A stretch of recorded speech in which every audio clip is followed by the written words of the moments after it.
The political horizon is already, well, it's completely dominated by 2026. And if you are looking to be well-informed about the complex forces at play, you've definitely come to the right place. We are diving deep into the sources that map out the coming midterm battlefield. And it's a massive election cycle. You've got all 435 House seats, 35 in the Senate, 39 governorships, all of it unfolding under President Donald Trump's second term. Now, if you only glance at the headlines, you might think things are looking up for the opposition party. You really would. Despite Republicans controlling both the White House and the Senate, the aggregate generic congressional ballot polls, these just came out yesterday, January 7, 2026, they show Democrats with a statistical lead. And not a small one. No, the average is a full 4.78% advantage for the Democrats.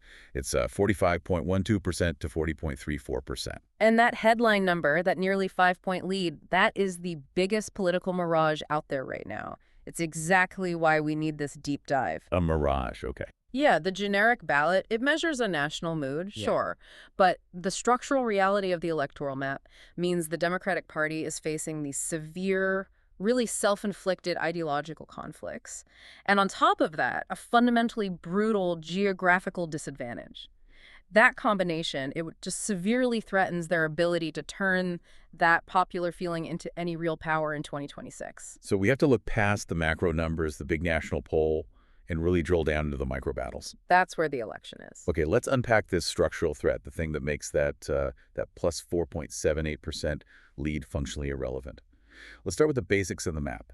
Republicans, they secured the Senate majority in the last cycle. So the main focus for Democrats is on somehow flipping the House while, defending every single vulnerable seat they have. And that's the key. But the immediate, just brutal reality for the House, according to what we're seeing, is a massive structural advantage for the GOP. The advantage is based on one simple but really critical reality. It's the efficiency of the Republican vote versus the concentration of the Democratic vote.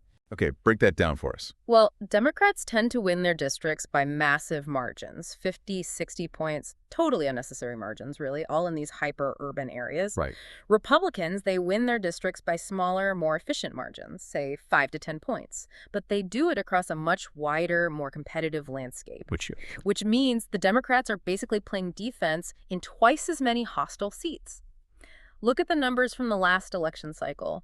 Republicans have only 8 incumbent members sitting in districts that Kamala Harris won. Only 8? That's their entire list of truly vulnerable crossover seats. Now compare that to the Democrats. They have 16 incumbents holding seats in districts that Donald Trump won. 16. Double the number. Exactly. So Democrats are pouring precious money and political capital into holding seats that, frankly, in a fair environment, they shouldn't even be contesting. It's a resource drain right from the start. So that paints a picture of a permanent defensive crouch for Democrats in the House.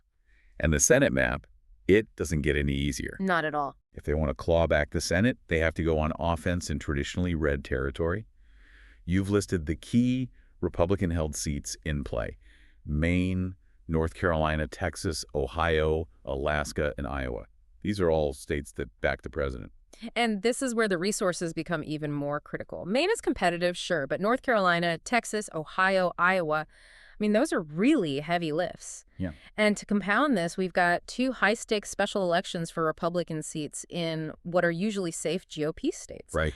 You've got the seat in Florida, now held by an appointee, Ashley Moody, and the one in Ohio, where John Husted was appointed to replace J.D. Vance after he resigned for the vice presidency. So these are must-win defensive holds for the GOP. And huge offensive targets for the Democrats, which stretches their resources even further into these traditionally hostile regions. This all brings us back to what might be the most jarring phrase in the source material about these red states, that the Democratic brand is just pure poison in R+10 states.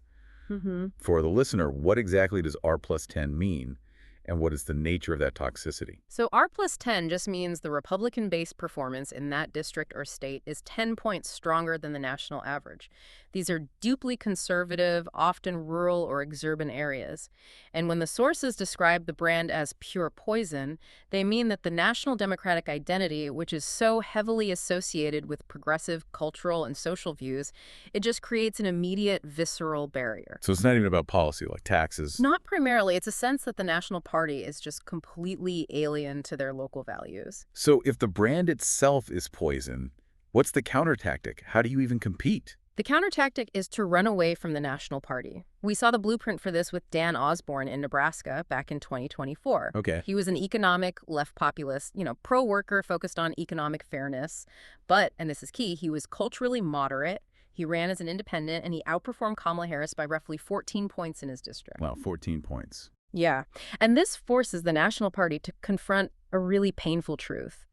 To win in these necessary swing or red states, they need candidates who look nothing like their national progressive leaders. They need that local, culturally moderate, economic populist. And this idea of running away from the national identity, this leads us directly into where it gets, really interesting. Yeah. Because the disadvantage isn't just geographical. No, it's ideological. Right. It's ideological, and it's fueling a kind of internal civil war within the Democratic base. Mm-hmm. The question of unconditional support for Israel, which, used to be a consensus point. The total given. It has completely flipped. It is now a potent wedge issue for progressive challengers. And the polling on this internal split is just conclusive. This isn't some fringe element anymore. It's the consensus of the base. Okay, what are the numbers? Roughly 73% of Democrats and 74% of 2024 Harris voters explicitly oppose sending additional military and economic support to Israel.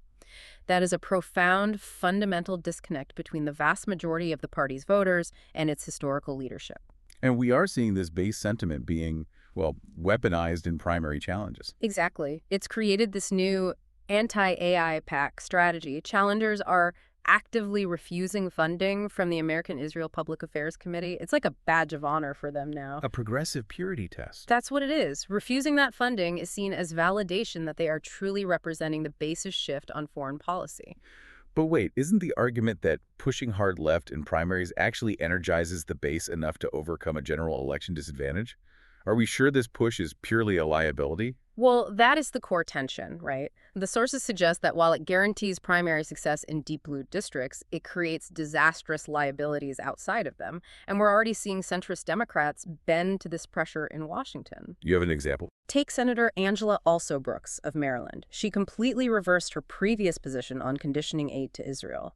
She ended up voting for Bernie Sanders' resolutions to block arms sales. We saw 24 senators vote to stop bomb shipments in the last effort. That's nearly a quarter of the Senate responding to this pressure, and it's moving the whole party's center of gravity to the left. Let's talk about the progressive victories that are driving this. You mentioned Zohran Mamdani in New York City. Mamdani, the NYC mayor-elect, is a prime example of this primary purity test. He's celebrated by Democratic leadership, yet he openly calls Israel's actions a genocide. A genocide? Yes, and he supports the BDS movement, boycott, divestment, and sanctions, which many view as an extremist position. And the validation for this is shocking. A poll of NYC Democratic primary voters showed 78% believe Israel is carrying out a genocide. Now, here's the crucial link back to our first segment. How does a progressive primary winner in a hyper-blue New York district hurt a Democrat trying to win a Senate seat in, say, Ohio? It's the national narrative. It's the national narrative. Democratic majority for Israel's strategists, they acknowledge the terrain is rockier. They've lamented that the war for hearts and minds has been lost. This means the establishment wing is losing control. The progressive wing is setting the foreign policy platform. And that platform, with terms like genocide and support for BDS, that is exactly the material that fuels attack ads in those R+10 states. Of course. It makes the entire Democratic brand look completely out of touch with mainstream American foreign policy. And it forces those local candidates in Texas and Iowa to spend their time and their money just distancing themselves from their own party. Exactly. It's an exchange. Primary purity for general election viability. The party is choosing to solidify its urban base, but at the potential expense of competitive swing territory. That policy cleavage, centered on Israel, leads us to a really critical voting bloc. Jewish voters. On paper, they look like a solid Democratic safe zone. They do. But the data reveals this unprecedented disconnect. It seems driven by a deep antipathy for President Trump versus any specific policy or identity politics. Let's zoom out on Jewish voters. In terms of just raw voting intention for 2026, they are a Democratic firewall. They favored Democrats by a massive margin, 70% to 26% in the generic ballot. 70 to 26. Yeah, that is far wider than the national average. And it's a huge asset for the party if they can hold it. But what's fueling that 70% support? Is it the same progressive foreign policy alignment we were just talking about? Not at all. The sources indicate the primary driver isn't policy alignment. It's overwhelmingly their negative perception of President Trump's character. For the vast majority of non-Orthodox Jewish voters, this is still a character referendum on the president. The antipathy is deep and it's widely shared. That is just fascinating. Give us the data points that really illustrate this character focus. They're pretty stark. 72% of Jewish voters describe Trump as dangerous. 69% believe the descriptors racist and fascist apply well to him. In fact, a majority, 52%, even believe the term anti-Semitic describes him well. His job approval with this group is just 26% approval, 74% disapproval. So the data suggests that if Trump weren't on the ballot, or if the conversation pivoted away from character to policy, that massive 70% margin for Democrats becomes incredibly fragile. and this sets up the central paradox within the community, the Orthodox divergence. This is the Republican firewall you mentioned. Absolutely.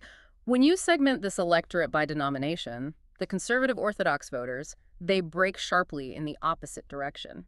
72% of Orthodox voters plan to vote Republican in 2026. 72%. This group largely rejects the character critiques that animate the rest of the Jewish electorate. For example, 81% of Orthodox voters view President Trump as a strong leader. 62% view him as honest and trustworthy. So it's a completely different set of priorities. It is. This segment prioritizes leadership, stability, and foreign policy alignment, especially on Israel, over the character-based identity politics that define the rest of the community. And this political divide, it's further complicated by generational attitudes toward Israel, which ties right back to the primary debates we covered. Yes, the foundational emotional support for Israel is eroding sharply among younger voters. And this is a profound long-term problem for the traditional Democratic establishment. Overall, emotional attachment across all age groups is 69%. But look at the two extremes. 79% of those over 65 remain attached.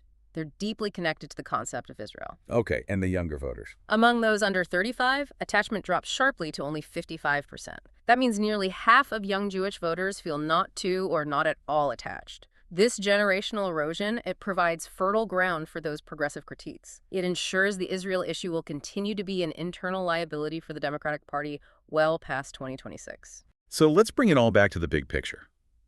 What does this deep dive really reveal about the electoral outlook for 2026? We started with the good news for Democrats, a national polling lead of almost 5%. Right.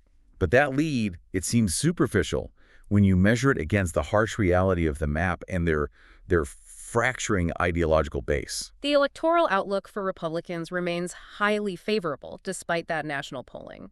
The structural map forces Democrats into a defensive, very expensive posture in the House, and the progressive wing is successfully dictating terms on sensitive issues like foreign policy. This confirms the narrative that the Democratic brand is poison outside of urban strongholds. It creates massive liabilities in exactly the kind of culturally moderate swing states they need to win. Iowa, Ohio, North Carolina. So that structural problem we started with. Exactly. And furthermore, that massive polling lead Democrats have among Jewish voters, it's a function of character assessment, not policy alignment. That advantage is fragile. It's contingent entirely on President Trump's presence and high visibility. If the debate shifts to policy, or if the Republican focuses on candidates who don't carry that character baggage, the GOP stands a strong chance of flipping other voters who are concerned about that progressive drift and building on their existing orthodox firewall. That really brings us back to the core challenge then. If the Democratic Party continues to let its progressive wing dictate terms on issues like foreign policy, and if they abandon the idea of the culturally moderate candidate, that kind of economic populist who can win in red territory, does the party risk exchanging short-term primary purity for, permanent political marginalization in key Senate states like Texas, Iowa, and Ohio?